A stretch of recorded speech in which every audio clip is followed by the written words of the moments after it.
অনেক কম, মানে কোন 300 টাকা 250 টাকা কেজি পেঁয়াজ, দেখি পেঁয়াজ 45 টাকা কেজি, 40-45 টাকা কেজি, জিয়াদা সব 90 টাকা কেজি, আলু হইলে এখন 25 থেকে 30 টাকা কেজি। সব কিছু দাম কমে গেছে কি, অনেক পরিবর্তন, প্রায় 2 ভাগে পরিবর্তন হয়ে গেছে।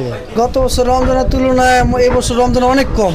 গত বছর রমজানে লাল মুরগি বিক্রি করছি 340-50, ব্রয়লার বিক্রি করছি 220-30, এখন ব্রয়লার 190-200 আর লাল মুরগি 300 টাকা বিক্রি করতেছি।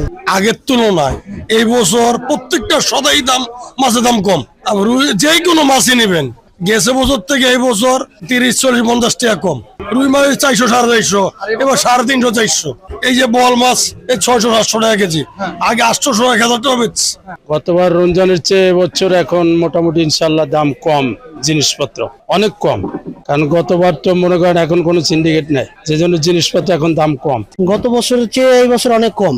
গত বছর আপনার তো মানে সবজির মানে অনেক প্রাইস ছিল, অনেক দাম ছিল। এই বছর আপনার ওই মানে আগে যে দাম ছিল ওইটার অর্ধেক একবারে। সবজির বাজার একবারে এই বছরটা খুব ঠান্ডা। অনেক পরিবর্তন দেখতে পাচ্ছি, যেমন পেঁয়াজের দাম অনেক কম, আগে গত বছরের তুলনায় এই বছর অনেক কম। প্রায় সবকিছুর, কাঁচা বাজারের সবকিছুর দাম কম। আমাদের দেশের যে ইনকাম আছে ওই অনুযায়ী আমাদের দেশে পণ্যের দাম অনেক বেশি ছিল, বাট এখন একটু স্থিতিশীল আসছে, মানুষ একটু সাশ্রয়ী কিনতে পারছে। এই বিষয় নিয়ে সবাই খুশি। এবছর আমরা যদি সোশ্যাল মিডিয়াতেও দেখি, সবাই অনেক খুশি।